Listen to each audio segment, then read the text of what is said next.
हाँ तो भाई, welcome to the Linchpin academy. और आज हम स्टार्ट करने जा रहे हैं राजस्थान की हिस्ट्री। हम यहाँ पे राजस्थान का पूरा जीके पढ़ेंगे, सब कुछ मैं ही पढ़ाऊंगा भाई। और ये जो भी क्लासेस रहेंगी ये कोई काटी पीटी हुई क्लास नहीं है। इसके अंदर आपको पूरा राजस्थान जीके, जहां पे आप भयंकर से भयंकर पैसे देके पढ़ते हो, वो पूरा डिटेल में पढ़ाया जाएगा बिना कुछ छोड़े बिना। और इस कोर्स की खास बात क्या है कि ये हिंदी और इंग्लिश दोनों लैंग्वेज में मैं आपको विद नोट्स पढ़ाऊंगा। आप एकदम से 5-7 दिन दीजिए इन वीडियोस को और फिर आप खुद देखना आपके प्रीवियस ईयर क्वेश्चंस लगा के, या फिर आप जहां से भी पढ़ते हैं, जो भी आपके पास सोर्सेज हैं, उनमें से चीजें कवर हुई है या नहीं हुई है, या फिर आपके लिए ये फायदेमंद है या नुकसानदेह, इसका पता आपको 5-7 दिन, मैं तो कहूं 3 दिन में पता चल जाएगा। तो हम स्टार्ट करेंगे राजस्थान की हिस्ट्री, उसके बाद में हम कभी राजस्थान की ज्योग्राफी भी देखेंगे, पॉलिटी भी देखेंगे। आगे आने वाले टाइम में हम इंडिया का जीके भी कवर कर लेंगे, लेकिन आज हम स्टार्ट करते हैं राजस्थान की हिस्ट्री से। ठीक है, तो आपके पास में, और मैं एक चीज आपको बताऊं, आपको इसके भाई फेयर नोट्स बनाने हैं। आपके पास जितनी बढ़िया से बढ़िया कॉपी हो, मैं तो कहूं क्लासमेट का रजिस्टर लाइए बढ़िया से, ईमानदारी से।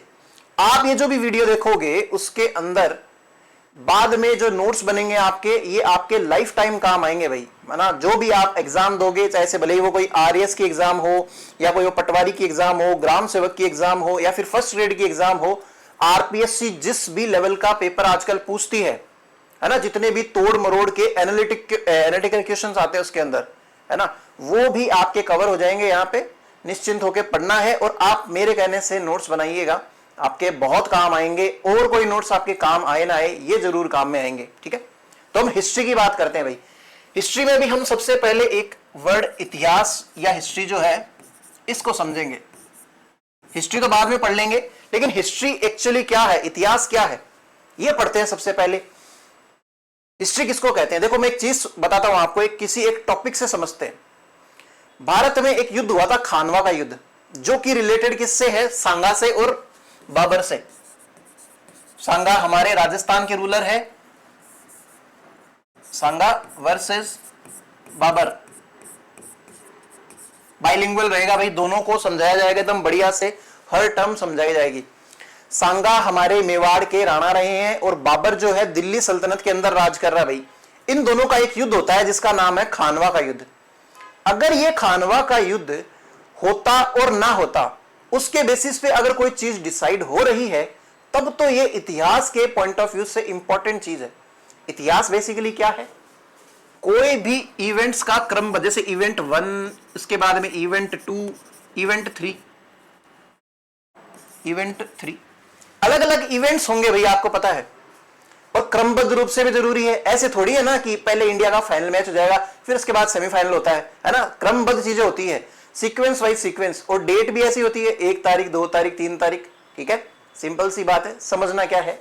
जैसे ये युद्ध हुआ खानवा का युद्ध, सिंपल सी बात है। इस युद्ध के हो जाने के बाद क्या हुआ, आफ्टर मैथ, किसी भी एक इवेंट के होने प्लस उसके बाद में जो आफ्टर मैथ है, यानी कि उसके रिजल्ट्स क्या है, उसकी वजह से अगर हमारे भविष्य पे कोई प्रभाव पड़ता है तो वो इतिहास का एक इंपॉर्टेंट बिंदु है। खानवा का युद्ध पढ़ने के बाद ही हम फ्यूचर में कभी हल्दी घाटी के युद्ध को डिस्कस कर पाएंगे। क्यों? क्योंकि बाबर आया, बाबर इस्टेब्लिश हुआ। खानवा का युद्ध जीतने के बाद में उसके पास एकदम शांति है, राजपूतों को दबा दिया, अफगानों को दबा दिया। अब आराम से बाबर के बाद में हुमायूं आ जाएगा, हुमायूं के बाद में ये सारे अकबर, जहांगीर, ये सारे आ जाएंगे भाई, है ना।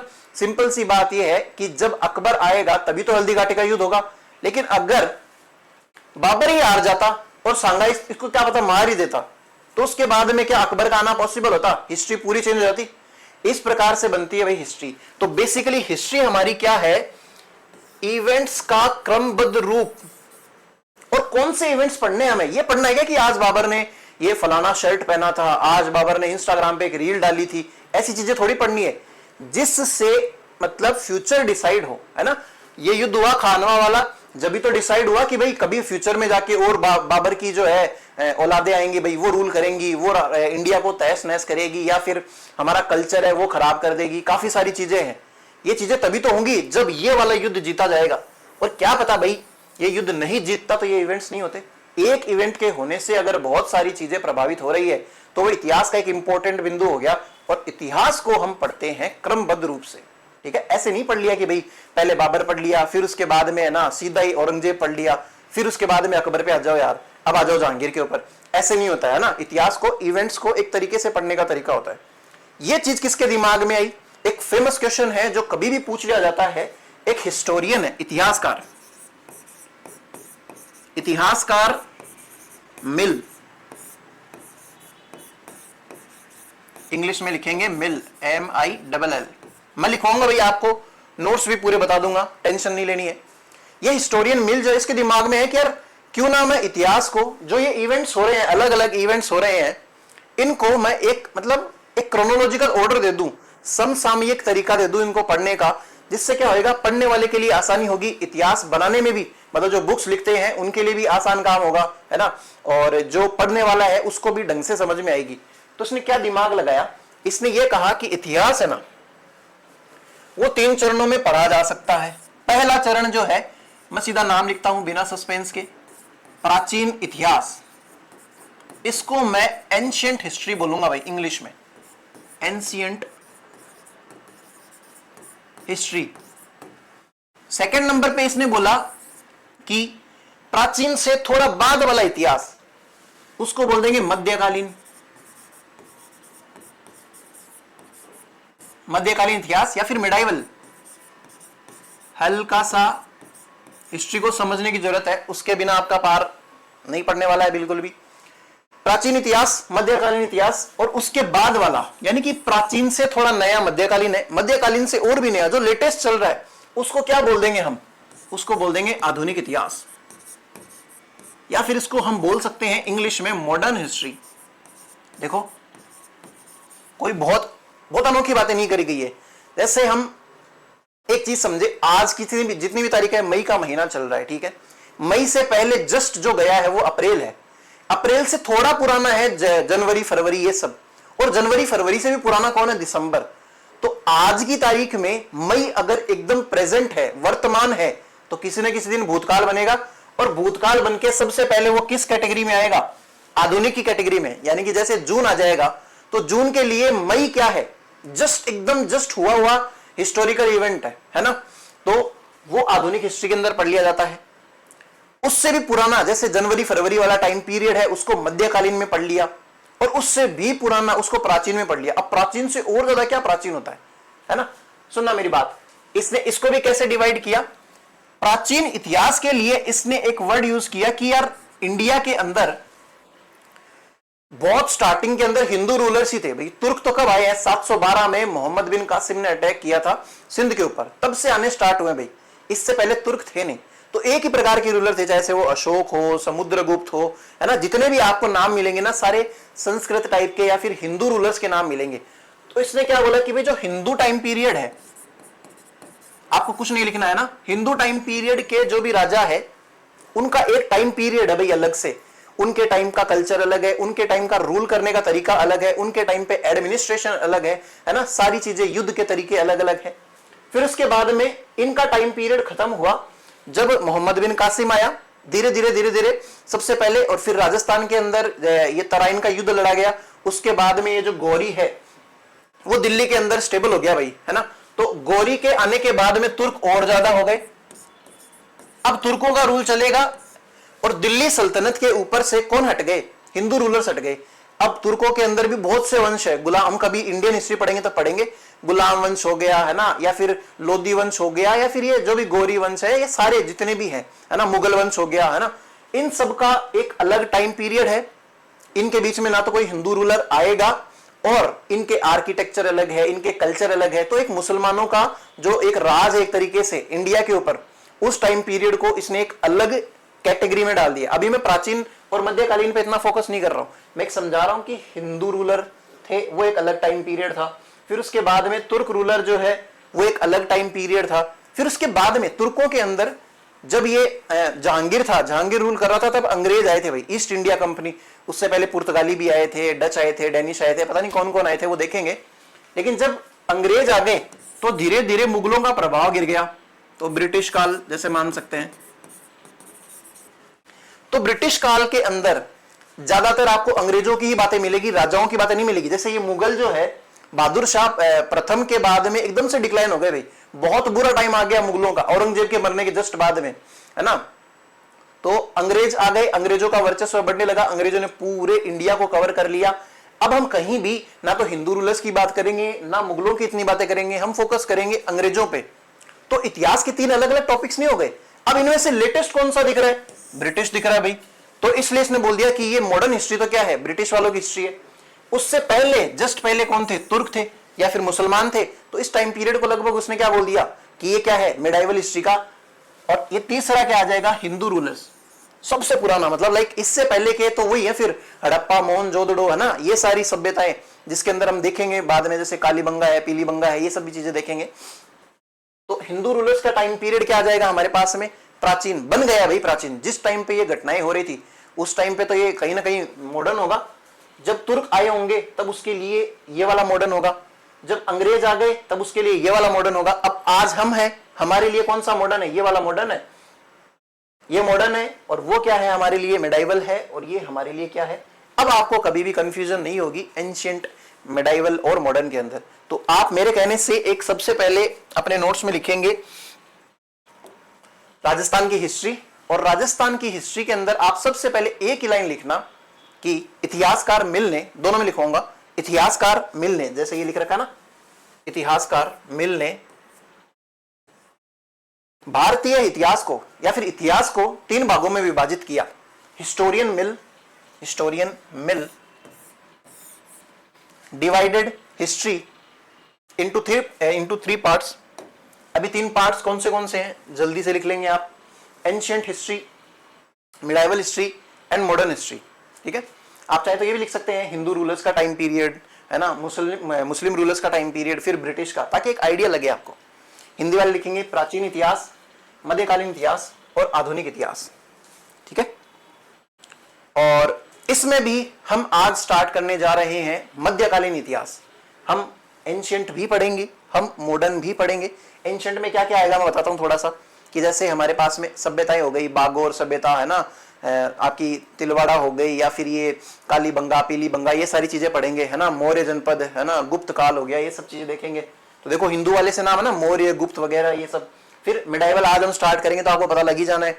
ठीक है, तीसरा है आधुनिक इतिहास। इसमें हम अंग्रेजों से रिलेटेड, जैसे कि 1857 की क्रांति, एक क्रांति हुई थी भाई, जिसके अंदर हमने कोशिश करा था कि अंग्रेजों को यहां से भगा दिया जाए, तो वो चीजें हो गई। फिर प्रजामंडल आंदोलन हो गए, किसान आंदोलन हो गए, ये क्रोनोलॉजिकल ऑर्डर के अंदर पढ़ेंगे, एकीकरण वगैरह, ये सब सारी चीजें। तो आज आप हिस्ट्री की हेडिंग लगाएंगे medieval history of Rajasthan, medieval history of, Hindi वाले लिखेंगे मिडाइवल हिस्ट्री ऑफ राजस्थान, या फिर मध्यकालीन इतिहास, राजस्थान का मध्यकालीन इतिहास। और इतिहास में भी हम हेडिंग लगाएंगे गुहिल डायनेस्टी, राजवंश पढ़ेंगे भाई, जिसमें सबसे बड़ा और सबसे इंपॉर्टेंट है गुहिल डायनेस्टी। इससे पहले मैंने जो भी बातें करी थी वो बेसिक बात थी, लेकिन आपको हिस्टोरियन मिल वाली बात याद जरूर रखनी है। एग्जाम में पूछ लिया जाता है, घिसा पिटा क्वेश्चन है। और जैसे आरपीएससी आजकल चल रही है, आरएसएमएसएस भी जैसे चल रहे हैं, उस हिसाब से कुछ भी सेफ नहीं है भाई। पुराने क्वेश्चंस भी पूछे जा सकते हैं, इजी से इजी, हार्ड से हार्ड, कुछ भी पूछा जा सकता है। अगर आप अपने लिए ईमानदार है तो आप सब कुछ पढ़ोगे। और एक चीज और बताऊं, आजकल फॉर्म भरते हैं पता नहीं लाखों की संख्या में, और सीटें जाती है लगभग खाली। एग्जाम्स के अंदर ये हो रहा है भाई, 200 सीटें निकलती है, उसमें से 6 के सिलेक्शन हो रहे हैं। तो कंपटीशन कहाँ है? पढ़ते नहीं है भाई लोग, है ना। कुछ तो पेपर थोड़े से चेंज हो गए, अच्छी बात है। अगर आप क्वालिटी का पढ़ोगे तो ही तो आप क्वालिटी के नॉलेज वाले बनोगे और आप उस नौकरी के लिए और लायक बनोगे, वरना ऐसे ही कोई भी सिलेक्ट हो जाएगा तो उसका क्या ही फायदा, है ना। तो आपने गुहिल डायनेस्टी लिखा होगा, गुहिल वंश लिख लो हिंदी में, गुहिल वंश। देखो समझना है आपको सारी चीजें, मैं बहुत अच्छे से बताऊंगा, आपको टेंशन नहीं लेनी है। आज स्टार्टिंग का डे है, इसलिए हम आराम से धीरे धीरे सारी चीज समझते हुए चलेंगे। ठीक है, गुहिल डायनेस्टी की अगर मैं बात करूं तो ये वर्ड गुहिल जो आया है वो एक आदमी का नाम है भाई। जैसे राठौड़ है, तो राठौड़ के अंदर तो हम बोल देंगे कि भाई राठौड़ कोई एक तरीके से कह सकते हैं कास्ट है ना, उसके मतलब वंश का नाम है एक प्रकार से, ये किसी एक आदमी का ही नाम है गुहिल। तो एक गुहिल नाम का आदमी था, इसने 566 एडी, ईस्वी कह सकते हैं या फिर इंग्लिश में इसको कह देंगे एडी, एनो डोमिनी, है ना। इसके अंदर 566 में इसने गुहिल डायनेस्टी की स्थापना करी थी। समझाऊंगा अभी क्या है ये जीडी, यानी कि गुहिल डायनेस्टी की स्थापना करी। क्या कहना चाह रहा हूं मैं भाई, स्थापना क्या क्या होता है। स्टार्टिंग में हम जंगलों में रहते थे, ठीक है, जंगलों से हम एक से अनेक रहने लग गए, साथ में भी कबीले बना बना के रहने लगे। फिर कबीलों में एक सरदार होने लग गया, फिर सरदार ने क्या किया, अलग अलग कबीले जीते, तो उन कबीलों का भी सरदार हो गया, वो एक बड़ा सरदार हो गया, उसको राजा कह दिया। तो जो राजा रूल करेगा उसका कोई ना कोई वंश चलेगा। उस हिसाब से हम धीरे धीरे सोसाइटी के अंदर आए और ज्यादा इवोल्व हुए, उस प्रकार से हम सोशल बीइंग बन गए और हमारे वंश चलने लगे, है ना। कोई जात का जाट है, कोई सुनार है, अलग अलग, है ना, कोई गुर्जर है, कोई प्रतिहार है, कोई राजपूत है, ऐसे अलग अलग वंश चलने लग गए। तो गुहिल नाम के व्यक्ति ने अपना खुद का एक वंश स्थापित किया। ये कोई प्रोमिनेंट राजा रहा है अपने इस टाइम पीरियड का, 566 एडी का। इस टाइम पीरियड में इसने कोई गुहिल डायनेस्टी स्थापित करी थी, ठीक है। इतनी सी बात समझ में ही आपको। तो ये गुहिल जो है, अब इसके आगे जो भी चलेंगे वो गुहिल डायनेस्टी के ही एक तरीके से संतानें कहलाएंगी। जैसे मान लो अगर मैं महाराणा प्रताप की बात करूं तो वो भी गुहिल डायनेस्टी के ही है ना। या फिर मैं और बात करूं, हमीर हो गया, या समर सिंह हो गया, सामंत सिंह हो गया, कुमार सिंह हो गया, ये सारे लोग गुहिल है इस वजह से है, इसलिए मतलब गुहिल डायनेस्टी के ही नीचे ये रहेंगे सारे के सारे। तो गुहिल डायनेस्टी की स्थापना कब हुई, ये एक बेसिक क्वेश्चन बन गया। 566 एडी के अंदर गुहिल डायनेस्टी की स्थापना होती है, ठीक है। ये एक सिंपल सी चीज है। अब क्या है ये गुहिल, क्या है मतलब, क्या गुहिल, किस चीज को गुहिल कह रहे हैं, तो हम देखेंगे गुहिलों की उत्पत्ति या फिर ओरिजिन। सिंपल सी चीज देखेंगे हम, उत्पत्ति। अलग अलग इतिहासकार अलग अलग उत्पत्ति बताते हैं। देखो मैं एक चीज बताऊं आपको, इतिहास कभी भी 100% प्योर पढ़ा जाए इसकी बहुत कम चांसेस होते हैं। क्योंकि जैसे मान लो कोई अकबर के दरबार में बैठा है ना, जैसे कि बाबर के दरबार में बैठा है, अकबर के दरबार में बैठा है, वो अगर अकबर के अगेंस्ट लिखने लग गया, पहली बात तो वो खुद फैन होते हैं उनके, है ना। देखते हैं ना हम, सलमान खान के फैन है ना, कोई अक्षय कुमार का फैन है तो उनके अगेंस्ट कोई बोले, विराट कोहली के फैन है ना, वो अगर उन विराट कोहली के अगेंस्ट तो कोई बॉल भी छूट जाए ना उसके हाथ से, तो वो उस कंपनी की बॉल वाली जगह पे जाके उसको ना ऐसे अभद्र भाषा के अंदर टिप्पणी करते हैं कि तेरी हिम्मत कैसे हुई हमारे विराट भाई के हाथ से छूटने की।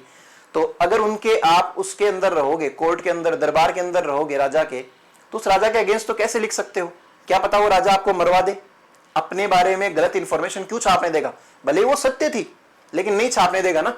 तो वैसे ही पहली बात तो जो जो इतिहासकार होते हैं वो अपने अपने मत देते हैं, है ना, अपने हिसाब से हिस्ट्री को तोड़ मरोड़ के बताते हैं। मैं भी आपको पढ़ा रहा हूं, मेरा आज तरीका अलग है, क्या पता मैं 10 दिन बाद में फिर से यही टॉपिक पढ़ाऊं, उसमें मैं किसी और तरीके से पढ़ाऊं। तो इतिहासकारों के अलग अलग मत होते हैं। उनमें से एक इतिहासकार है अबुल फजल, हम आगे देखेंगे, इसका नाम बहुत बार आएगा। अब अबुल फजल ने क्या बोला कि ये जो गुहिल है ना, गुहिल नाम का, मान लो मैं गुहिल हूं, तो ये मेरे बारे में क्या कह रहा है कि ये जो गुहिल है ये कहां से आया है, ये ईरान से आया है, ईरान। और ईरान के अंदर भी कहां से आया है, तो एक आदिल नाम का व्यक्ति है जिसका पूरा नाम है नौशेखा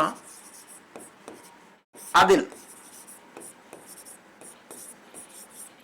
ईरान का एक आदमी है, राजा है नौशेखा आदिल। उस आदिल के मतलब संतान, मतलब परिवार के अंदर ही कुछ लोग हैं जो कि कहां आ गए, जैसे मान लो ये इंडिया है और इधर कहीं ये अरब कंट्रीज है, ईरान वगैरह है, यहां से चला के राजस्थान आ गए। राजस्थान आने के बाद में यहीं पे बस गए और उनमें से एक व्यक्ति है गुहिल, जिसने ना वहां पे सारे लोगों को, कबीलों को जीत लिया और वहां का राजा बन गया। तो गुहिल डायनेस्टी की स्टार्ट करने वाला कौन है, नौशेखा आदिल की संतान है गुहिल। ऐसा कौन कहता है, अबुल फजल, ठीक है, अबुल फजल कहता है। तो हमने एक आदमी के बारे में देखा, एक हिस्टोरियन के बारे में देखा, अबुल फजल हमारे पास में ऐसी ऐसी बातें करता है। फिर दूसरे व्यक्ति की अगर मैं बात करूं आपके पास में, अबुल फजल के बाद में आता है जेम्स टोड। मैं लिखवाऊंगा भाई आपको ये सारी चीजें। जेम्स टोड, जेम्स टोड भी यही कहता है, लगभग यही बातें करता है कि हाँ नौशेखा आदिल है, उसके मतलब ना संतानें यहाँ पे आ गई थी, फिर उनमें से कोई एक रह गया था यहाँ पे, ये तो ये लगभग इसको अग्री करता है ना, तो ये इसको अग्री करेगा, मैं बता दूंगा आपको। इसके अलावा एक व्यक्ति और है स्मिथ। भाई जेम्स टोड बहुत इंपॉर्टेंट आदमी है राजस्थान के लिए, स्मिथ। ये भी एक हिस्टोरियन है, इतिहासकार है। ये कहता है कि ना ये गुहिल जो है या गोहिल वंश जो है ये फॉरेनर्स थे भाई, इंडिया के अंदर ओरिजिनली नहीं थे, ये कहीं से आए थे बाहर से, तो ये फॉरेनर मानता है, विदेशी मानता है। ठीक है, सिंपल सी बात है, कुछ भी हार्ड नहीं पढ़ा है हमने। हमने क्या देखा है, सबसे पहले अबुल फजल के बारे में बात करी, ये कहता है कि भाई गुहिल ईरान से आए थे, नौशह का आदिल है, उसकी संतान है, वगैरह वगैरह। दूसरा है जेम्स टोड, ये भी यही लगभग एग्री करता है। तीसरा स्मिथ नाम का व्यक्ति है, ये कहता है कि ये तो फॉरेनर है। फिर हमारे पास में एक इतिहासकार है जिनको मैं भी पर्सनली थोड़ा सा पसंद करता हूं, इनका नाम है गौरी शंकर हीराचंद ओझा। मैं पूरा लिख दूंगा भाई नाम, है ना। गौरी शंकर हीराचंद ओझा ये कहते हैं कि भाई नहीं, ये ना तो आपके ईरान से आए हैं, ना ये कोई फॉरेनर है, ये तो हमारे इंडिया के ही हैं, हिंदू ही हैं, ये काफी टाइम से हैं। और हिंदुओं के अंदर एक मान्यता है कि या तो आप सूर्यवंशी होंगे या आप चंद्रवंशी होंगे, है ना। अपने वंश के बारे में भी पता लगाना आप कहीं ना किसी घुमा फिरा के, या तो कोई राजपूत निकलेंगे, या तो कोई है ना राठौड़ निकलेंगे, कुछ ना कुछ निकलेंगे, आप भाटी निकल जाएंगे, है ना, गुर्जर जाट कुछ भी निकल जाएंगे, लेकिन अंततः एकदम एंड में पहुंचोगे ना, आप या तो सूर्यवंशी निकलोगे या फिर आप चंद्रवंशी निकलोगे। मतलब सूर्य की संतान हुई, फिर उसकी संतान के संतान संतान, ऐसे करते हुए चलते हुए सूर्य के वंश के अंदर पैदा होने वाले लोग कौन है, सूर्यवंशी है। सिंपल सी बात है। तो सूर्यवंशी कौन हो जाएंगे, जीएचओ के अनुसार गुहिल डायनेस्टी क्या है, सूर्यवंशी है, सूर्य की संतान है ना। राम भगवान भी सूर्यवंशी थे, मतलब जैसे दशरथ है, उनके मतलब पीढ़ियों के अंदर चलते हुए लास्ट में जाओगे तो सूरज भगवान आ जाएंगे भाई। तो उस हिसाब से ये क्या मानते हैं कि जीएचओ यानी कि गौरी शंकर हीराचंद ओझा क्या कहता है कि ये गुहिल क्या है, सूर्यवंशी है। फिर ऐसे 1 नंबर ये हो गया, 2 नंबर ये हो गया, 3 नंबर ये हो गया, 4 नंबर ये हो गया। अब इसके बाद में एक और इंपॉर्टेंट हिस्टोरियन है जिसका नाम है हमारे पास में नैणसी, बहुत इंपॉर्टेंट है ये भी, मोहनौत नैणसी नाम है इसका पूरा। इसकी किताब का नाम है नैणसीरी ख्यात, आपको बहुत से लोगों को आता होगा। और एक व्यक्ति और है गोपीनाथ शर्मा। गोपीनाथ शर्मा और नैणसी क्या कहते हैं कि ये क्या है, गुहिल जो है आपके, ये ब्राह्मण है भाई। देखो शर्मा से याद रख लेना, शर्मा खुद ब्राह्मणों की बात कर रहा है, साथ साथ में नैणसी को और ले लो। तो ये क्या कहता है कि ये गुहिल जो है वो क्या है, ब्राह्मण है भाई, ब्राह्मण। सिंपल सी बात है। फिर इसके बाद में एक व्यक्ति और बच जाता है हमारे पास में, भंडारकर। भंडारकर साहब भी यही कहते हैं, ये भी हिस्टोरियन है। भंडारकर क्या कहते हैं कि ये गुहिल क्या है, ये नागर ब्राह्मण है भाई, ब्राह्मण ही है, लेकिन उसमें भी एक कैटेगरी बता दी इन्होंने। तो देखो अब ऐसे क्वेश्चन एग्जाम में आते हैं क्या, आजकल नहीं आते थे, हो सकता है आ जाए, और ये बहुत इंपॉर्टेंट क्वेश्चन बन जाते हैं। देखो मैं आपको बताऊं, ये आपके सामने है, मैं एक बार अगर साइड में हट जाऊं तो आप खुद देखो एक बार के लिए क्या क्या लिख रखा है मैंने। अबुल फजल ने कहा कि ईरान से आए नौशेखा आदिल की संतान है। जेम्स टोड भी लगभग यही बात मानता है। स्मिथ कहता है कि ये तो फॉरेनर्स हैं भाई, इसने कोई स्पेशल नाम नहीं दिया। गौरी शंकर हीराचंद ओझा क्या कहता है कि नहीं, ये तो भाई सूर्यवंशी है ना, ये सूर्यवंशी है, मैं लिख दूंगा वापस से बाद में। और नैणसी और गोपीनाथ शर्मा क्या कहते हैं कि ये ब्राह्मण है भाई। भंडारकर कहता है ये भी मतलब एक प्रकार के नागर ब्राह्मण है ना, तो ये सूर्यवंशी बताता है इनको। तो आप एज इट इज क्या नोट करेंगे मैं बताऊंगा आपको। ये इनकी उत्पत्ति है भाई कि क्या किस तरीके से उत्पत्ति हुई है इनकी। मैंने आपको लिखाया था इतिहास, इसके अंदर आप गुहिल डायनेस्टी लिख चुके हैं। सबसे पहले आप लिखेंगे गुहिल ने 566 एडी या फिर ईस्वी, 566 ईस्वी। मैं आपको ये भी बताऊंगा ईस्वी क्या है, एडी किसको कहते हैं, है ना। बीसी भी लिखा हुआ था कहीं कहीं, उसका क्या मतलब है। तो गुहिल ने 566 एडी में या फिर 566 ईस्वी में गुहिल वंश की स्थापना की थी। Guhil established Guhil dynasty in 566 AD. ठीक है, ये लाइन लिखेंगे। फिर उसके बाद में नेक्स्ट लाइन आप लिखेंगे उत्पत्ति या फिर ओरिजिन। उत्पत्ति के अंदर आप सिंपली ये उतार लो, इंग्लिश वाले इंग्लिश में उतार लेना, अबुल फजल। इसके अकॉर्डिंग लिखेंगे हम, लिखो अबुल फजल।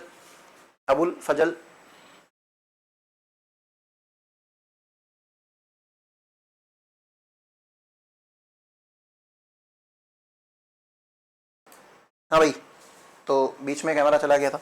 हमने कहां तक देख लिया था, अबुल फजल नाम लिखा होगा आपने। अबुल फजल के बारे में लिखेंगे। इसके अनुसार गुहिल ईरान के नौशेखा आदिल की संतान है। नो शेखा आदिल की संतान है। According to Abul Fazal, Guhil is descendant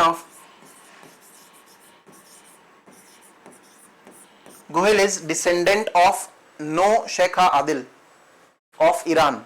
simple सी बात है। फिर सेकंड आदमी का नाम लिखेंगे जेम्स टोड, ठीक है ना। यह भी अबुल फजल की तरह है, यह भी अबुल फजल की तरह है, गुहिल को नो शेखा आदिल की संतान ही मानता है। James Tod also considers Guhil to be descendant of नो शेखा आदिल। दो हो गए। फिर तीसरा आदमी का नाम लिखेंगे आप Smith. According to him Smith के अनुसार गुहिल विदेशी है। According to him Guhil is a foreigner. फिर आप चौथे नंबर पे लिखेंगे गौरी शंकर हीराचंद ओझा, GHO, गौरी शंकर हीराचंद ओझा।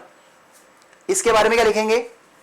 इसने इनको क्या माना है कि ये सूर्यवंशी हिंदू किंग है भाई। इसके अनुसार गुहिल सूर्यवंशी है, ठीक है। According to him Guhil is Suryavanshi Hindu king, ठीक है। फिर आप लिखेंगे नैन्सी कोमा लगाएंगे गोपीनाथ शर्मा। नैन्सी को इंग्लिश में अगर ऐसे लिखना चाहो तो लिख लो भाई, और अपने हिसाब से बना लो। इसका पूरा नाम है मुहनोत नैन्सी, ठीक है। और Gopinath Sharma, they considered Guhil to be Brahmin. इनके अनुसार गुहिल ब्राह्मण है। फिर लास्ट में एक व्यक्ति और लिखेंगे भंडारकर। यह गुहिल को नागर ब्रैकेट में लिखना ब्राह्मण मानता है। ही कंसिडर्स गुहिल एज नागर ब्रैकेट में लिख लो ब्राह्मण, ठीक है। ये सिंपल सी बात हुई। हमने अब तक क्या पढ़ा देखो एक बार के लिए पीछे चलते हैं थोड़ा सा। राजस्थान हिस्ट्री की स्टार्टिंग करी थी हमने। मैंने आपको समझाया कि इतिहास किस प्रकार से इवेंट्स का एक क्रमबद्ध रूप है जिनको हमें पढ़ना जरूरी है। कौन से इवेंट्स को पढ़ना है? वो जो भविष्य का निर्माण करेंगे। आज तो सारे इतिहास के अंदर चले गए, जा चुके हैं। आज जैसे मान लो है ना, मोदी जी रूल कर रहे हैं। 2014 के अंदर मोदी जी आए थे। अगर क्या पता मोदी जी नहीं आते तो बहुत सारी चीजें होती या नहीं होती हमें नहीं पता, है ना। वो आ गए, इसकी वजह से कितने सारे इवेंट्स हो गए। आज 2026 चल रहा है, 2014 से लेकर 2026 तक जो कुछ भी है वो बन गया तो इतिहास। लेकिन अगर वो मोदी जी नहीं जीतते तो कुछ और इतिहास होता, जीत गए तो कुछ और है ना। क्या पता इंडिया पाकिस्तान की वॉर हो जाती, इंडिया चाइना की वॉर हो जाती। तो अलग अलग चीजें है ना, उन इवेंट्स का क्रमबद्ध रूप हमने देखा। फिर हमने ये देखा कि हिस्टोरियन मिल ने क्या कर दिया, एक सिंपल सा काम कर दिया हमारे लिए। हिस्ट्री पढ़ना बहुत आसान कर दिया कि मध्यकालीन इतिहास बना दिया, प्राचीन इतिहास बना दिया और आधुनिक इतिहास बना दिया। उसका मैं एग्जाम्पल भी दे चुका आपको कि जैसे हिंदू रूलर्स है, लगभग हिंदू है, तो वो वाला एंशिएंट हिस्ट्री में जा चुका है अभी इस टाइम पीरियड में। फिर उसके बाद में तुर्क वाला है या मुसलमान वाला है, वो वाला टाइम पीरियड। फिर ब्रिटिश वाला टाइम पीरियड। ये किस में आ गया है? ये आपके आ गया है किसमें? मॉडर्न हिस्ट्री के अंदर, जो कि हम बाद में देखेंगे। हमने आज स्टार्ट करी है हमारी मध्यकालीन इतिहास। मध्यकालीन इतिहास के अंदर भी हमने स्टार्ट किया है गुहिल डायनेस्टी। और गुहिल डायनेस्टी में भी हमने एक वर्ड देखा है, गुहिल ने 566 ईस्वी में गुहिल डायनेस्टी की स्थापना करी थी। फिर हमने देखा कि गुहिलों की उत्पत्ति क्या है भाई, ओरिजिन क्या है। तो अबुल फजल कहता है कि ये तो ईरान के नो शेखा आदिल की संतान है। टोड कहता है हाँ लगभग सही बोल रहे हैं सर। फिर स्मिथ कहता है कि ये तो फॉरेनर्स है। और चौथा नंबर गौरी शंकर हीराचंद ओझा जो है। देखना एक चीज बताऊं, गौरी शंकर हीराचंद ओझा लगभग ज्यादातर जगहों पे ना आपको ये सही मिलेंगे। मतलब इनकी बताई हुई हिस्ट्री जो है लगभग आपको थोड़े फैक्चुअल डाटा और अच्छे मतलब समझ में आने वाले लाइक की बातें करेंगे। बाकी जैसे ये नैन्सी हो गए, गोपीनाथ शर्मा हो गए, भंडारकर हो गए, ये सब इनको क्या मानते हैं? ब्राह्मण मानते हैं। इतनी सारी बातें आपको क्लियर हुई क्या? समझ में आया आपको हिस्ट्री में हमने क्या पढ़ा है अब तक? अब नेक्स्ट बात हम करते हैं। देखो गुहिल डायनेस्टी की स्थापना कब हो रही है? 566 AD के अंदर। 566 एडी के अंदर। उसके बाद में जैसे ये कौन सी शताब्दी मानी जाएगी भाई, जैसे 500वीं ईस्वी चल रही है तो ये छठी शताब्दी मानी जाएगी, छठी। उसके बाद में जैसे ये 600 से 700 मान लो, फिर 700 800 ऐसे करते करते 2026 तक आ जाओ। अच्छा बीच में ना 1947 पे भी आओ, 1947 एडी, और आज आ जाओ 2026 तक। यहां से लेके यहां तक गुहिल डायनेस्टी लगभग बिना टूटे बिना एक छत्र शासन करती है मेवाड़ वाले एरिया के अंदर, है ना। जो आपके राजस्थान, जैसे मैं अगर एक राजस्थान का मैप बनाऊं, राजस्थान एक पतंगाकार आकृति का होता है, ये वाला जो एरिया ना, माही नदी के इधर वाला एरिया, माही वाड़ मतलब बाढ़ एक प्रकार से, माही के इधर वाला एरिया में जो भी रूल कर रहे हैं आपके पास में, ये कौन है, ये यहां से लेके यहां तक लगभग सॉरी यहां तक राजा रहे हैं भाई। 1947 के अंदर भूपाल सिंह जो है उनको लास्ट मतलब राजा वैसे कंसिडर करके, फिर बाद में है ना इन्होंने लोकतंत्र आ गया था हमारे इंडिया के अंदर और राजाओं का राज हट गया, राजतंत्र हट गया। तो यहां तक इतना लंबा पीरियड तक रूल करने वाला इस पूरे वर्ल्ड में कोई नहीं है, सिर्फ और सिर्फ गुहिल डायनेस्टी ऐसी एक डायनेस्टी है जिसने इतने लंबे टाइम तक रूल किया। तो आप लिखना, एक लाइन लिखना, छठी शताब्दी से, मतलब ये हो गया आपका मतलब भंडारकर तक, छठी शताब्दी से लेके 1947 तक गुहिलों ने एक छत्र शासन किया था, एक छत्र।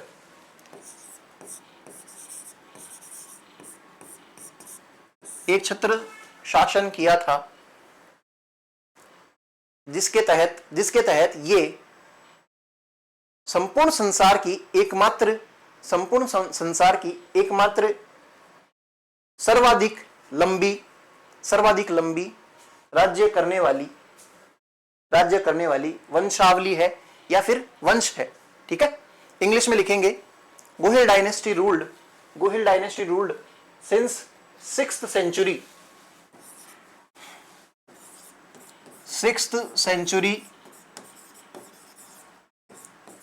till 1947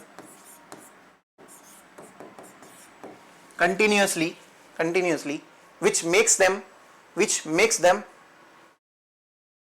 longest तो लिख लोगे, reigning लिखेंगे ऐसे, longest reigning dynasty in the entire world।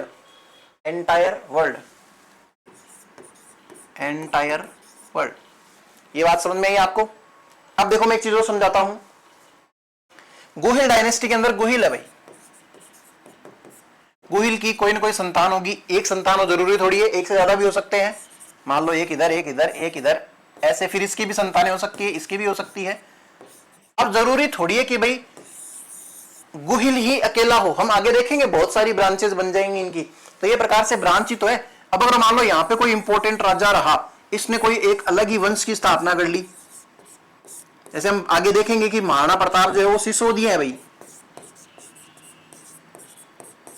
है ना, तो सिसोदिया वंश है, लेकिन ये शाखा किसकी है, ये गुहिल की शाखा है। ऐसे ही करके जैसे मान लो रावल शाखा है,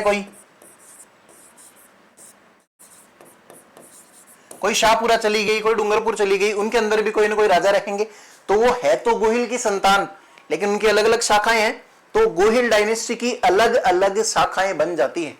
तो हमारे जो नैणसी हैं, मोहनोत नैणसी, ये कहते हैं कि गुहिलों की ना टोटल 24 शाखाएं हैं, 24 शाखाएं, ब्रांचेस।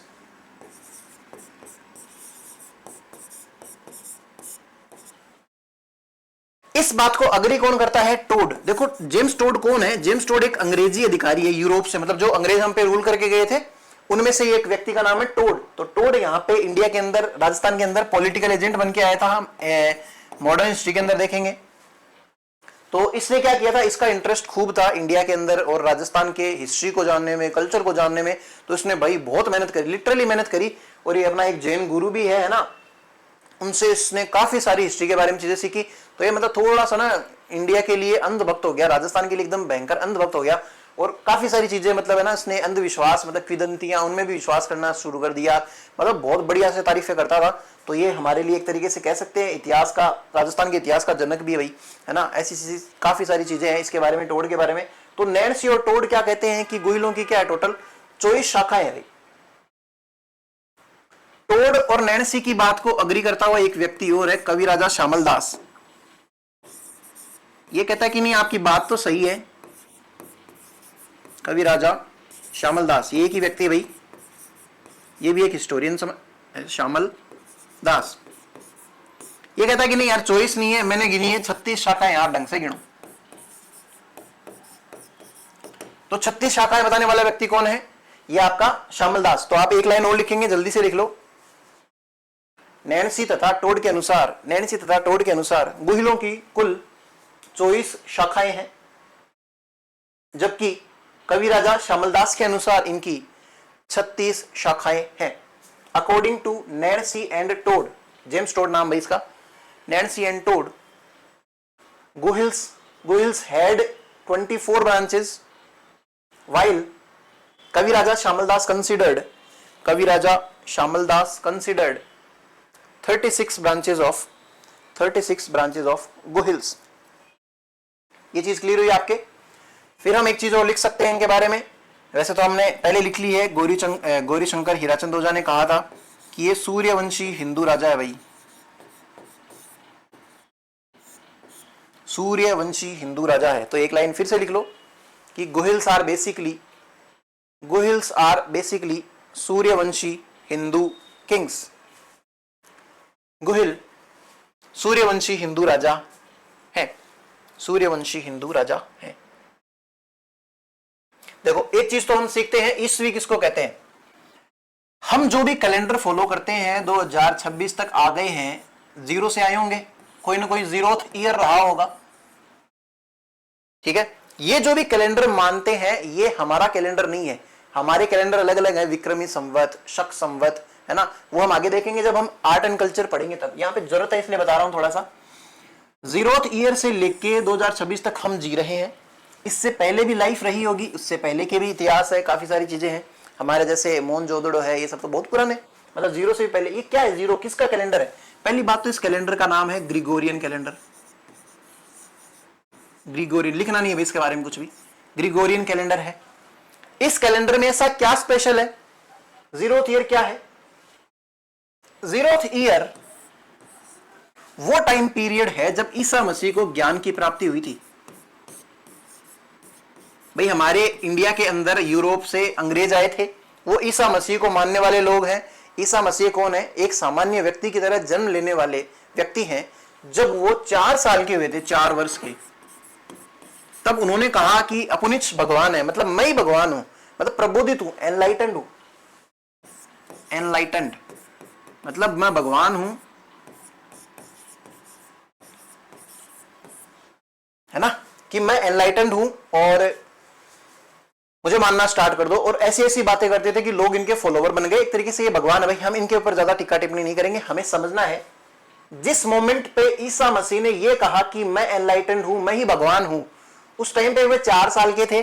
और उसी टाइम पीरियड को हम मान लेते हैं 0th मोमेंट, 0 इससे स्टार्ट होगा इनका कैलेंडर, कि अब होगा भाई हम भगवान के काल में जी रहे हैं। इस चीज को बोलते भी ऐसे ही है, एनो डोमिनी जो बोलते हैं ना, एनो डोमिनी, एडी जो लिखते हैं एनो डोमिनी, इसका मतलब यही होता है in the year of our God, in the year of,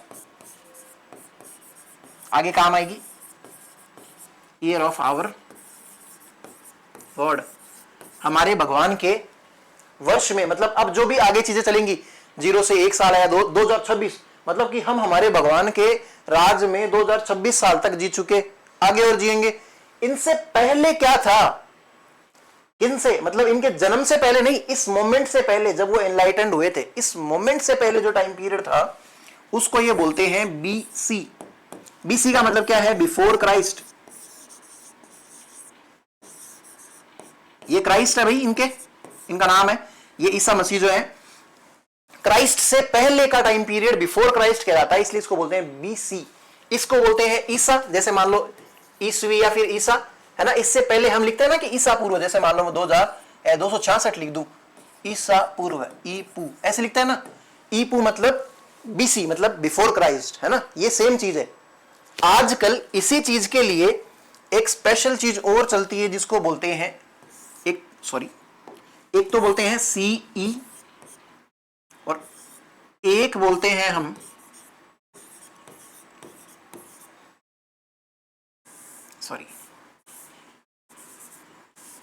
इसको तो बोलेंगे बीसीई, इसको बोलते हैं सीई। सीई का मतलब क्या है? Common era. आज पूरे वर्ल्ड के अंदर ये वाला कैलेंडर लगभग सारे लोग फॉलो करते हैं, है ना, अखबारों में भी ये आता है, कई विकिपीडिया पे देखोगे तो भी ये वाला मिलेगा। तो ये एक ऐसा कैलेंडर है जो सबके लिए कॉमन है। इससे पहले इस वही चीज चल रही है, मतलब कोई अनोखा काम नहीं है। सॉरी, ये देखो यही वाली चीज है, यही वाला कैलेंडर है। 0 से 2026 वाले टाइम पीरियड को हम एनो डोमिनी ही कहेंगे। लेकिन इस एनो डोमिनी को मानने वाले कितने सारे लोग हैं, वो अब सारे लोग इकट्ठे हो गए, मतलब एक तरीके से सब इसको मानते हैं। चाइना मानता है, जापान मानता है, ऑस्ट्रेलिया मानता है, मतलब फॉलो कर लेते हैं भाई, है ना, लफड़े नहीं होते भाई पढ़ने के लिए। तो एनो डोमिनी को लोग बोलते हैं कि यार हम ईसाई है ही नहीं। जैसे मान लो मैं हिंदू हूं तो मैं कहूं यार मैं तो ईसाई हूं ही नहीं, मैं क्यों इनके कैलेंडर को मानूं। लेकिन फिर मेरे को लोग बोलेंगे यार देखो सारे डॉक्यूमेंट्स तो इसी में है, ये मतलब 2026 के अनुसार चल रहा है, आप कहाँ विक्रम संवत के अंदर आपको डाटा मिलेंगे वगैरह वगैरह, ऐसी सारी चीजें कहाँ मिलेंगी आपको। तो मैं बोलता हूँ नहीं, फिर भी मेरे को नहीं पता भाई, मैं तो यूज नहीं करने वाला ये एनो डोमिनी और बिफोर क्राइस्ट। तो क्या करें? तो एक ऐसा टाइम पीरियड कर दो, मतलब ऐसा कुछ कर दो कि हम ये मानने लग जाएं कि ये तो कॉमन एरा है भाई, सारे लोग फॉलो कर रहे हैं, तो कॉमन, सारे लोगों के लिए कॉमन हो गई चीज, तो एक कॉमन एरा। और इस कॉमन एरा से पहले सबके अलग अलग से, जैसे मेरा विक्रमी संवत है, किसी और का कोई कुषाण संवत है, किसी का शक संवत है, कुछ भी हो गया, मतलब एग्जांपल के तौर पे उसको बोलते हैं बिफोर कॉमन एरा। तो ये होता है ईस्वी का कंसेप्ट, आगे बहुत काम आएगी, बहुत काम आएगी। तो जैसे अभी हमने पीछे लिखा था ना, गोहिल ने क्या किया था 566 एडी में, तो मैं इसको 566 एडी भी लिख सकता हूं एनो डोमिनी, या फिर मैं इसको लिख सकता हूं 566 सीई कॉमन एरा, है ना, सीई भी लिख सकता हूं या फिर इसको एनो डोमिनी भी लिख सकता हूं। बात समझ में आई क्या आपको? इतनी चीजें क्लियर हुई। अब हम आगे देखेंगे इंस्क्रिप्शंस के बारे में। तो ये चीज मेरे को बस समझानी थी आपको, आपके वैसे अभी काम की नहीं है, मैं आर्ट एंड कल्चर में आपको इसको लिखवा भी दूंगा, ठीक है, आर्ट एंड कल्चर भी पढ़ेंगे भाई बढ़िया से। तो हम अब बात करते हैं एक इंस्क्रिप्शन की जिसका नाम है सामोली इंस्क्रिप्शन। आप भी लिखेंगे साथ साथ में सामोली अभिलेख। देखो लेख से कुछ समझ में आ रहा होगा, कुछ ना कुछ लिखा हुआ होगा भाई, इंस्क्रिप्शन, इंस्क्रिप्शन या लेख, अभिलेख, कुछ भी है। होता क्या है बेसिकली, मान लो आप कहीं किसी मंदिर में जा रहे हैं, मंदिर में घुसते ही सबसे पहले जो दरवाजा है, यहाँ पे मंदिर का दरवाजा, जैसे मान लेते हैं ये, है ना, मंदिर है कोई, इस मंदिर के दरवाजे में यहाँ पे बैठने का स्थान होता है, यहाँ पे बैठ जाते लोग। यहाँ पे एक बहुत बड़ा पत्थर लग रखा है, कोई टाइल सी लग रखी है, उस पे कुछ ना कुछ तो लिख रखा है यार, समझ में नहीं आ रहा क्योंकि वो संस्कृत में लिख रखा है, इधर भी लिख रखा होगा, कहीं भी लिख रखा होगा। या मंदिर के अंदर एंटर हुए, वहां पे कोई बहुत बड़ा सा, मतलब पुराना सा अजीब सी भाषा के अंदर, जैन की लैंग्वेज में या किसी न किसी लैंग्वेज में कुछ न कुछ लिखा हुआ है, उसी लिखावट को ही हम बोलते हैं इंस्क्रिप्शन या फिर अभिलेख। अगर ये इंस्क्रिप्शन किसी पत्थर के ऊपर हो, बाठा शिला हो, मतलब कोई ऐसे कोई चट्टान हो, उसके ऊपर उत्कीर्ण किया हो, तो उसी चीज को हम बोल देंगे, उसी चीज को हम बोल देंगे शिलालेख या फिर रॉक इंस्क्रिप्शन बोल देंगे। कोई मतलब स्पेशल बात नहीं है। क्यों लिखते हैं भाई इंस्क्रिप्शन, क्यों लिखते हैं? मतलब आज की तारीख में मान लो, जैसे मान लो मैं कोई प्लॉट खरीदता हूं, है ना, जैसे मान लो आप मेरे से कोई प्लॉट खरीदने आओगे, तो मैं क्या करूंगा, मतलब आपको पट्टा बना के दूंगा कि भाई ऐसे ऐसे फलाने जी ने इतनी इतनी जमीन ऐसे ऐसे मेरे से खरीदी, तो एक प्रकार का प्रूफ है। इसको आप ऑनलाइन भी चढ़ाते हो तो सेफ है भाई। आज की तारीख में कागज को महफूज रखना बहुत आसान काम है। पुराने जमाने में कागजों को महफूज रखना बहुत मुश्किल काम होता था, तो क्या करो, बाटों पे लिख दो। जैसे बोलते ना कि ये पत्थर की लकीर है, मिटती नहीं है ना, लोहे की लकीर है या जो भी है, तो बाटों पे लिखने का काम क्यों होता था? क्योंकि चीजें मिट जाया करती थी भाई, है ना, तो मिट नहीं जाए हमारा, हमने कुछ कंट्रीब्यूट किया। जैसे हम लिखाते नहीं क्या, एक छोटी सी शमशान घाट के अंदर एक बैठने की कुर्सी दान में दे देते हैं, और कुर्सी को दान में देते ही भाई हम तो लिखवा देते हैं कि भाई ये कुर्सी हमारे फलाने जी ने, मतलब जैसे श्री श्री श्री इतने ने, उसके बेटे ने, उसके पोते ने, सबकी मतलब कुर्सी एक दी है, सबका नाम लिखा दिया। क्यों लिखवाते हैं? ताकि भी लोगों को पता रहे कि ऐसा ऐसा कुछ किसी ने किया था। और राजा महाराजाओं के बारे में लिखा हुआ तो जाना बहुत बहुत बहुत जरूरी मानता हूं मैं, क्योंकि उसके बिना हम इतिहास को नहीं जान पाएंगे। तो इंस्क्रिप्शंस हमारे लिए बेहद इंपॉर्टेंट चीज है। तो इंस्क्रिप्शन से ही हमें इतिहास की बहुत सारी जानकारियां मिली है। हमारी किताबें, जैसे नालंदा यूनिवर्सिटी थी बिहार के अंदर, उसको तो जला दिया था भाई, है ना। उसके अंदर बहुत सारा हमारा इतिहास भी गया, हमारी आयुर्वेद भी गई, काफी सारी कल्चर का लॉस हुआ है हमारा। तो हमें मिलते क्या है, बाटे, बाटों को कितना ही जला लो वैसे के वैसे रहेंगे, बाटे या फिर शिलालेख। इसके अंदर भी सबसे इंपॉर्टेंट एक शिलालेख है जिसका नाम है सामोली इंस्क्रिप्शन। और इस सामोली इंस्क्रिप्शन की डेट क्या लिखी मिली हमें, 646 AD। थोड़ा स्लो चलेंगे आज क्योंकि पहला दिन है आपका। 646 AD, यानी कि आज 2026 है तो 646, ठीक है, समझ में आ रही, करेक्ट कर पा रहे हो। इसको मैं CE भी लिख सकता हूं ना, कॉमन एरा। ठीक है भाई, आप समझ गए अब सारी चीज। क्या है ये, मतलब ये उदयपुर के अंदर लिखा हुआ एक बाटा है। तो आप एक हेडिंग लगाना, सबसे पहले सामोली अभिलेख, उसके आगे लिखना 646 AD, फिर लिखना उदयपुर, ब्रैकेट में लिख लो। इतनी चीजें कर लेने के बाद मैं समझाता हूं इसके अंदर क्या लिखा है। इसको पढ़ना स्टार्ट किया ना, तब इसके अंदर एक वर्ड आया जिसका नाम है शिलादित्य। अब इसमें शिलादित्य नाम के व्यक्ति के बारे में कुछ एक जानकारियां दे रखी है। उन जानकारियों में क्या दे रखा है कि शिलादित्य नाम का व्यक्ति गोहिल का 5वां वंशज है। यानी कि मान लो मैं गोहिल हूं, मेरे बाद कोई आएगा, मेरे बाद कोई आएगा, मेरे बाद कोई आएगा, फिर उसके बाद जो व्यक्ति है उसका नाम है शिलादित्य। सिंपल सी बात है, कोई बहुत अनोखी बात नहीं लिख रखी। इन अभिलेखों के अंदर ये लिखा गया है, मतलब ये सामोली जो इंस्क्रिप्शन है इसके अंदर क्या लिखा गया है, शिलादित्य गोहिल की 5वीं संतान है, 5th डिसेंडेंट है।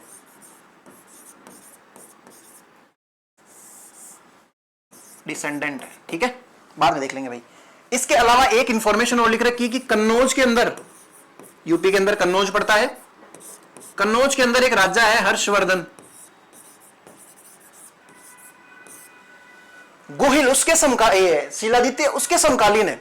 तो देखो कितनी इंफॉर्मेशन पता चली इस एक बाटे से कि भाई इस एडी के अंदर, इस टाइम पीरियड के अंदर राज कर रहा है शिलादित्य नाम का व्यक्ति, प्लस उस टाइम पे कन्नौज में, यूपी के अंदर भी पता चल रही है इंफॉर्मेशन कि यहां पे हर्षवर्धन नाम का व्यक्ति राज कर रहा है। अब देखो, मान लो कन्नौज के अंदर, मान लो कोई किसी तुर्क आक्रमण के कारण उन्होंने सारी हिस्ट्री मिटा दी, पता ही नहीं चल रहा है कि भाई इस टाइम पीरियड में क्या हुआ था कन्नौज के अंदर, तो भाई यहां से पता चल जाएगा। मतलब हिस्ट्री कितनी इंपॉर्टेंट हो जाती है इन बातों की वजह से, आसान हो जाती है पढ़ना, इनको सारी चीजें समझ में आ जाती है। तो इसके अंदर ये 5वां डिसेंडेंट है। दूसरी बात, ये हर्षवर्धन के समकालीन रहा है। अब ये जिस एरिया में रूल कर रहा है वो एरिया उदयपुर, चित्तौड़गढ़, ये वाला लगभग एरिया है। हम आगे देखेंगे जब मेवाड़ का इतिहास स्टार्ट करेंगे, अभी 2-4 मिनट में ही उस टाइम पे देख लेंगे। तो मेवाड़ के अंदर एक जगह पड़ती है जावर।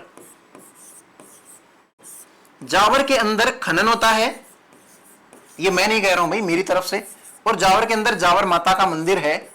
ये बातें कौन कह रहा है, ये बाटा कह रहा है, ये इंस्क्रिप्शन कह रहा है, या फिर ये अभिलेख कह रहा है कि शिलादित्य नाम का व्यक्ति 5वां डिसेंडेंट है। किसका, गोहिल का। कन्नौज के अंदर हर्षवर्धन था उस टाइम पे।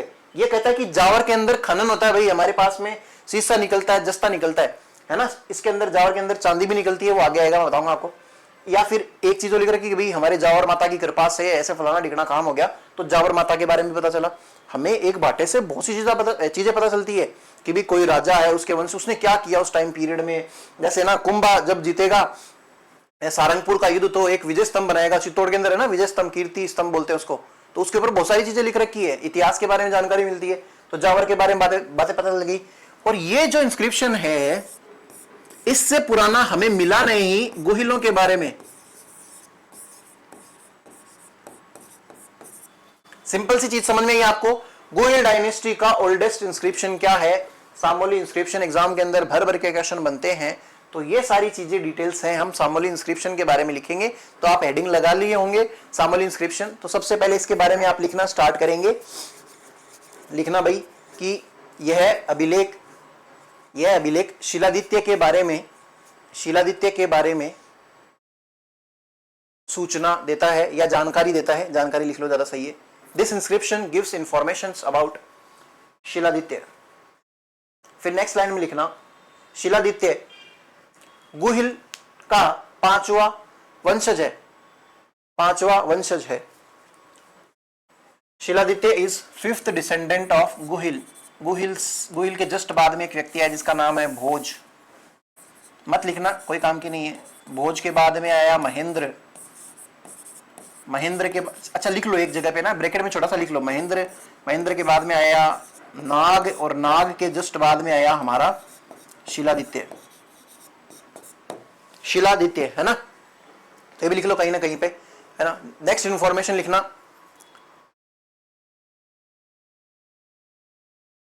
Harshvardhan of Kannauj, Harshvardhan of Kannauj was contemporary of Gohil, contemporary of Shiladitya, यहीं पे लिख लो कंटेम्पररी ऑफ शिलादित्य। कन्नौज का राजा हर्षवर्धन, कन्नौज का राजा हर्षवर्धन शिलादित्य के समकालीन था, ठीक है, शिलादित्य के समकालीन था।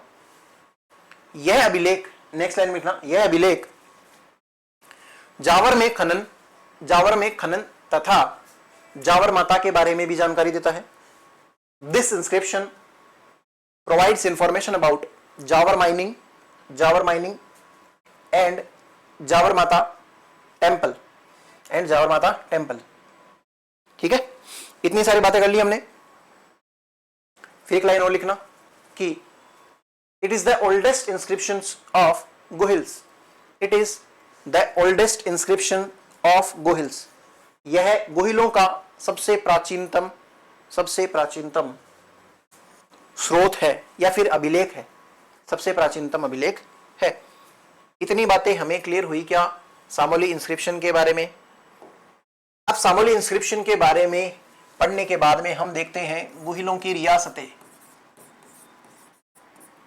नेक्स्ट पॉइंट लिखना, गोहिलों की रियासतें, state of Gohils, states of Gohils, states. इसमें सबसे पहले और सबसे इंपॉर्टेंट है जिसके बारे में हम पढ़ते हैं मेवाड़। सेकंड नंबर पे हम देखेंगे डूंगरपुर, लिख लो एज इट इज लिख लो, कुछ स्पेशल समझाने जैसा नहीं है। डूंगरपुर के बाद में जैसे बांसवाड़ा आ गया,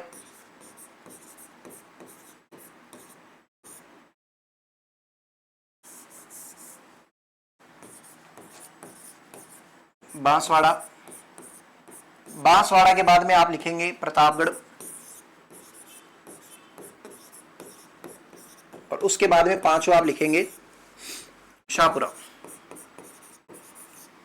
यहां पे गोहिलों की अलग अलग ब्रांचेस फैली, मैंने आपको बताया था 24 ब्रांचेस हैं, 36 ब्रांचेस हैं, वो वाली बात करना चाह रहा है, ये वाली बात, ठीक है।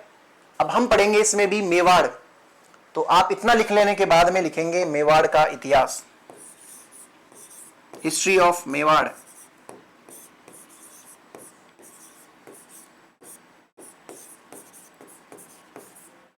हिस्ट्री ऑफ मेवाड़, मेवाड़ का इतिहास। अगर आपका कुछ छूट जाए तो पीछे कर सकते हैं आप, तो 1 सेकंड का काम है ना, तो इससे क्या वीडियो की लेंथ जबरदस्ती बड़ी नहीं होगी। मेवाड़ के इतिहास के अंदर भी हम सबसे पहले एक छोटी सी चीज डिस्कस कर लेते हैं, उस चीज का नाम है मेवाड़ के प्राचीन नाम। आप हेडिंग लगाएंगे मेवाड़ के प्राचीन नाम या प्राचीन शब्दावली, कुछ भी लिख लो भाई। मेवाड़ को ना पहले कहते थे मेदपाट,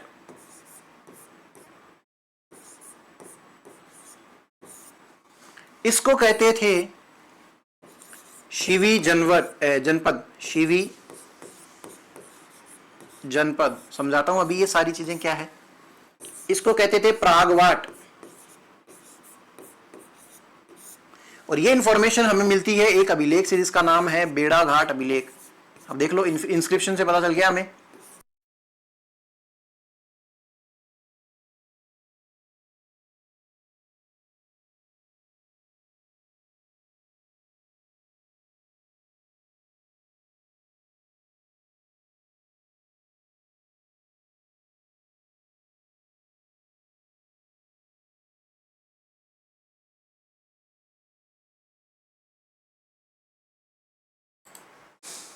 हाँ भाई, तो इसकी सेटिंग देखनी पड़ेगी। हम पढ़ रहे थे, हमने मतलब इतनी सारी चीजें देख ली थी, गोहिल, भोज, महेंद्र नाग वगैरह ये सारी चीजें कर ली थी। है ना। सामोली इंस्क्रिप्शन की बात करी थी हमने, सामोली के बारे में हमने बहुत सारी चीजें लिखी थी। शिलादित्य जो है 5वां डिसेंडेंट है, ये कन्नौज के हर्षवर्धन के समकालीन था। जावर के अंदर खनन होता है ना, जावर माता का मंदिर भी है, ओल्डेस्ट ये इंस्क्रिप्शन है गोहिलों का। फिर हमने क्या देखा था कि हमने फिर स्टार्ट कर दिया था, एक सेकंड रुकना, मेवाड़ का इतिहास पढ़ना स्टार्ट कर दिया था भाई। गोहिलों की रियासतें लिखी थी, रियासतों के अंदर बीच में शायद कैमरा अगर चला गया तो लिख लेना, गोहिलों की रियासतें कौन सी, समझाने जैसा कुछ नहीं है। मेवाड़ रियासत है, डूंगरपुर रियासत है, बांसवाड़ा रियासत है, प्रतापगढ़ रियासत है, शाहपुरा रियासत है। यहाँ पे क्या है, इनकी अलग अलग ब्रांचेस फैली हुई है। मैंने बताया था 24 ब्रांचेस, 36 ब्रांचेस, ये सब चीजें। फिर मेवाड़ का इतिहास हमने स्टार्ट कर दिया था। मेवाड़ के इतिहास में भी हमने एक चीज देखी है कि मेवाड़ का प्राचीन नाम क्या है। तो हम काफी सारे प्राचीन नाम लिखेंगे। सबसे पहले आप लिखो मेवाड़ का इतिहास। मेवाड़ का इतिहास लिखने के बाद में आप लिखेंगे मेवाड़ के प्राचीन नाम।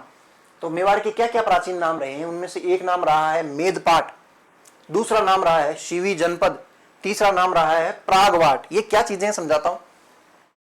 मेद नाम की एक जनजाति थी, वो रहती थी इस एरिया में, है ना, उदयपुर वाले, डूंगरपुर, प्रतापगढ़ ये वाला एरिया के अंदर ये रहती थी मेद जनजाति। और ये मलेच्छों वगैरह से लड़ाई, मलेच्छ ऐसे लोग होते हैं, हम ऐसे बोलते हैं ना, ये तो मलेच्छ है, मतलब किसी काम का नहीं, मतलब ऐसे, मतलब नेगेटिव बुरा प्रकार का प्रवृत्ति का व्यक्ति, मतलब नीच दुष्ट प्रकार का सा, है ना। ऐसे लोगों से बार बार में लड़ाई करते थे। तो इनका यहाँ पे मतलब वर्चस्व था मेद जनजातियों का किसी टाइम पीरियड में प्राचीन इतिहास के अंदर। तो इसका प्राचीन नाम पड़ गया मेदपाट।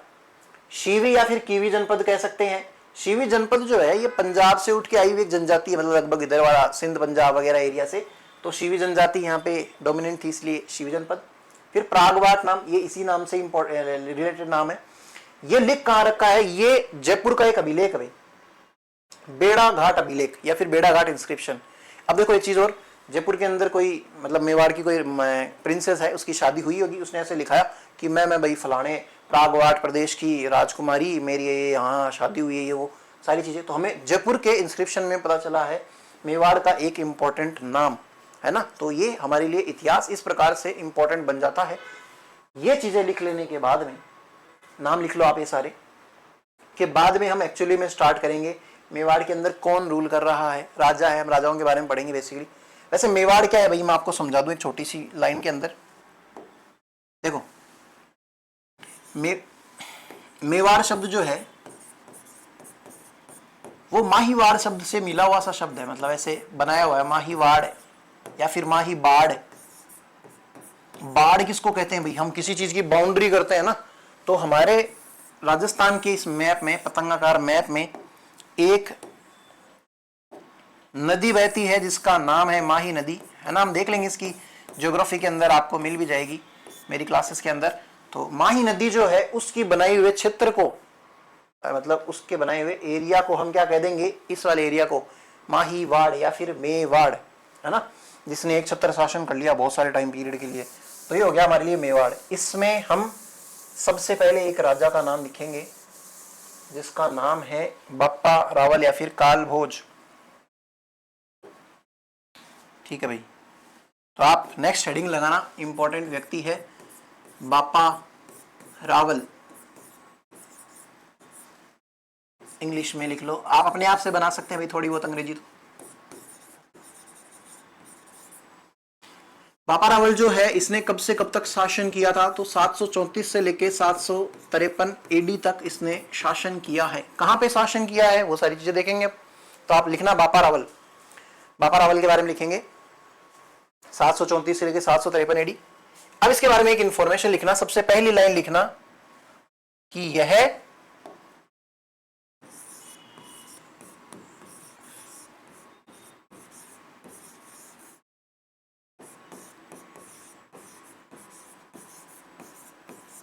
लिखना, यह गोहिलों का वास्तविक संस्थापक है। He is the original founder of Gohil dynasty, मतलब गोहिल व्यक्ति ने ही, गोहिल की डिसेंडेंट, जैसे गोहिल, भोज, परमार, महेंद्र, नाग वगैरह, जैसे नागादित्य आगे आएगा, बापा रावल आ गया, है ना। ये ओरिजिनल फाउंडर है भाई। इसने ऐसा क्या कर दिया वो मैं चीजें बाद में बताऊंगा, लेकिन स्टार्ट जैसे गोहिल ने किया, जैसे मतलब चिंगारी गोहिल ने लगाई कि भाई हाँ, तो नाम गोहिल का ही चलेगा कि भाई सारे गोहिल के वंशज है। लेकिन ना ना ना, गोहिल ने इतना कुछ इंपॉर्टेंट किया नहीं, तभी तो हमने गोहिल के बारे में कुछ पढ़ा नहीं, है ना। एक ऐसा राजा है बापा रावल जिसकी वजह से ये गोहिल भयंकर फैले, तो एक्चुअली क्रेडिट इसको दे दिया जाए तो कोई बुराई नहीं है। ये कहना चाह रही है लाइन। तो गुहिल डायनेस्टी को बसाने वाला या फिर एक तरीके से मैं कहूं बहुत बढ़िया से फैलाने वाला व्यक्ति है बापा रावल, इसलिए इसको ओरिजिनल फाउंडर कह देते हैं गुहिल डायनेस्टी का। एक चीज समझ में आई आपको? इसके माता पिता का नाम देखते हैं भाई, एग्जाम के अंदर पूछ सकते हैं, अब पहले नहीं इंपॉर्टेंट था। मम्मी है इनकी कमलावती, तो आप लिखना माता कमलावती, और पिता का नाम है नागादित्य। ये जब नागादित्य राजा थे तो ये कोई बहुत अच्छे राजा नहीं थे, इनकी हत्या किसी ने कर दी थी, मतलब जंगलों के अंदर ये भाग गए थे।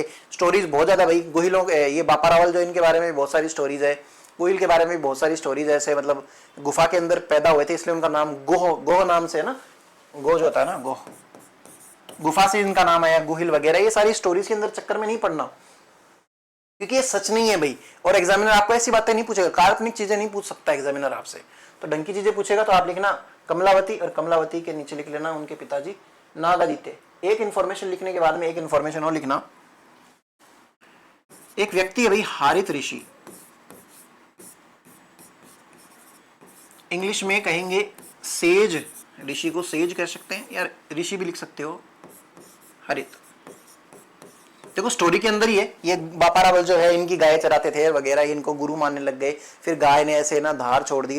क्लास जबरदस्ती फालतू में लंबी हो जाएगी, कहानी के चक्कर में नहीं पड़ना है। हारित ऋषि के शिष्य कौन है? बापा रावल। बापा रावल क्या है? हारित ऋषि के शिष्य है भाई। ये लाइन लिखेंगे आप, Bappa Rawal is disciple of sage Harit. Bappa Rawal Harit ऋषि के शिष्य थे। Bappa Rawal was disciple of sage Harit. अब एक चीज बताता हूं, अब इंपॉर्टेंट चीज समझना, यहां से स्टार्ट करेंगे हम। ये भाई भारत है, मतलब भारत का एक अजीबोगरीब मैप है। यहां कहीं पाकिस्तान पड़ता है, प्रेजेंट डे पाकिस्तान, लेकिन पहले भी ये अखंड भारत का हिस्सा था। इधर बांग्लादेश वगैरह वाला एरिया, इन तीन एरिया को समझना एक बार। यहां कहीं पे हमारा पड़ता है मेवाड़ या राजस्थान कह दूं, ये अगर राजस्थान है तो यहां कहीं पे पड़ता है मेवाड़ वाला एरिया। इधर पड़ता है अरब कंट्रीज। तो अरबों के आक्रमण तो बहुत होते थे इधर, लेकिन इधर क्या है, यहाँ पे थार का मरुस्थल आ गया, और इतने ज्यादा संसाधन थे नहीं भाई, है ना। ऊंटों के सारे आप कितने एक सैनिक ले लेके आ जाओगे, है ना, तो मतलब इतना आगे वो आते भी नहीं थे, है ना। व्यापार वाणिज्य अलग बात है, आक्रमण करने के लिए किसी दूसरे के एरिया में आ जाए। हम बोलते हैं ना कि गली का कुत्ता भी शेर होता है, तो गली के जब शेर होते हैं तो पूरे के पूरे देशों के तो मतलब पता नहीं क्या ही होते होंगे, है ना। तो इस एरिया में अटैक कर पाना पॉसिबल नहीं है। लेकिन एक व्यक्ति है जिसका नाम है मोहम्मद बिन कासिम। बिन कासिम देख लो,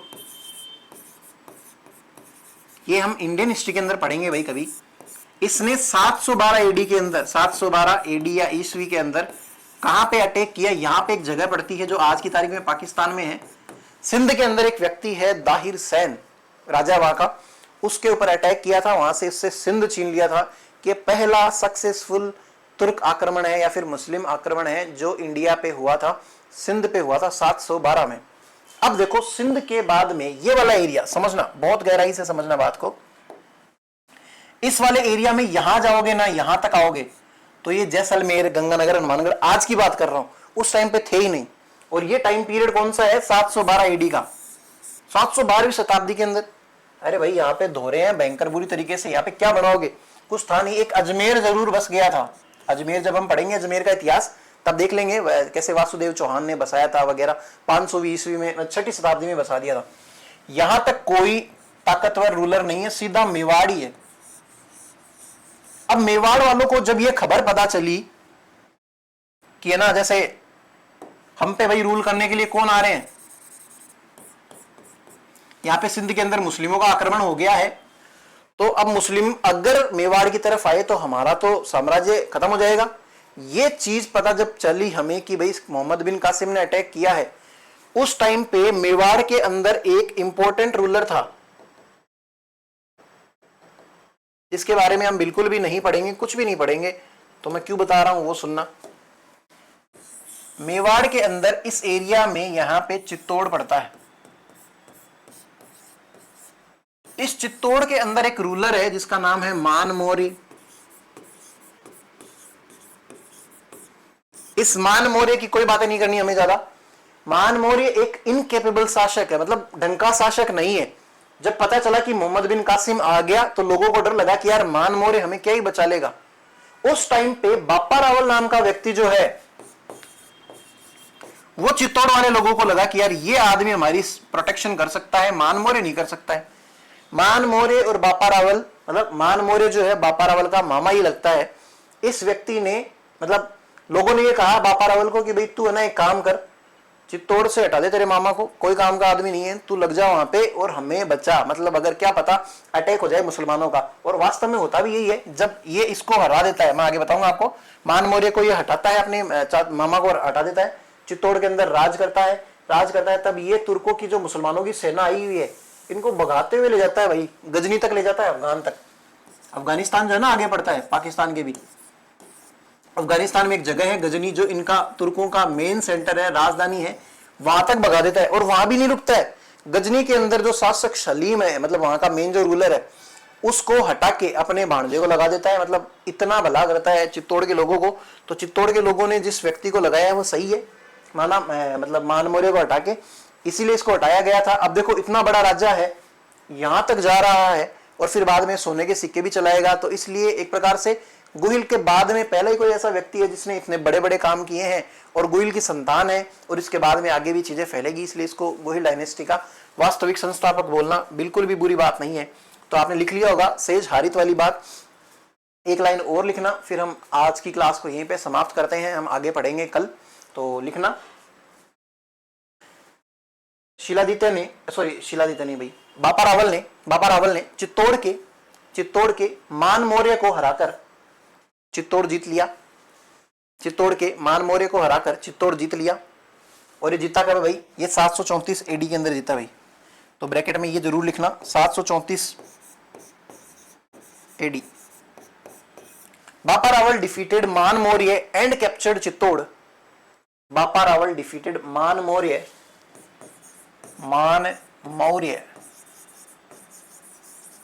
and captured Chittor in 734 AD, ये वाली चीज लिख ली। और अब इसके बाद में आगे का पढ़ेंगे हम कल। और एक बार के लिए बापा रावल खत्म नहीं हुआ भाई, है ना, हल्का सा एक क्विक रिवीजन देखें। अगर हमने क्या स्टार्ट किया है, इतिहास स्टार्ट किया है, क्रमबद्ध तरीके से पढ़ते हैं, उसी चीज को इतिहास कहते हैं। जो कैसे 2 ही मिनट के अंदर पूरा एक भी लाइन छोड़े बिना आपको सारा बताता हूं। इतिहासकार मिल ने बताया कि अलग अलग प्रकार के पॉइंट्स के अंदर हम हिस्ट्री को पढ़ सकते हैं, प्राचीन इतिहास, मध्यकालीन इतिहास, आधुनिक इतिहास, ये सारी चीजें हम पढ़ सकते हैं। फिर साथ साथ में हमने क्या देखा कि इनकी उत्पत्ति कैसे हुई, हम देख रहे हैं, एक सेकंड रुको भाई, मध्यकालीन इतिहास के अंदर भी हम देख रहे हैं गुहिल डायनेस्टी, क्या हो गया ऐसे, ठीक है, गुहिल डायनेस्टी के अंदर हम क्या देख रहे हैं कि भाई गुहिलों की स्थापना कब हुई थी, 556 के अंदर गुहिल ने करी थी, 566 एडी के अंदर गुहिल ने करी थी। फिर इनकी ओरिजिन देखी, ओरिजिन के अंदर हमने देखा अबुल फजल कहता है कि ये क्या है, ये ईरान से आए हुए नौशेखा आदिल की संतान है।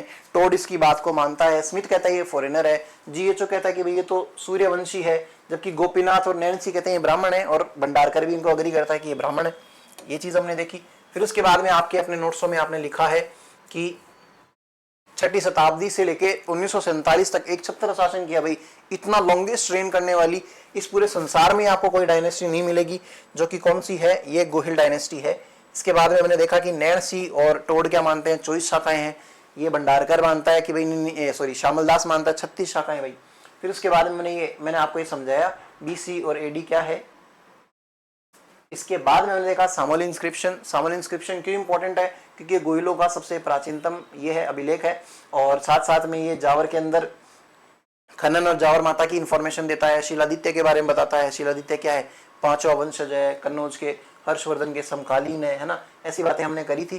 फिर इसके बाद में हमने क्या देख लिया, हमने देख लिया मेवाड़ का इतिहास स्टार्ट कर दिया था। मेवाड़ के इतिहास के अंदर भी हमने ये सारी डायनेस्टीज लिखी, मतलब कहाँ कहाँ पे इनका राज रहा है, रियासतें लिखी है। मेवाड़ का इतिहास देख लिया हमने, प्राचीन नाम देख लिया।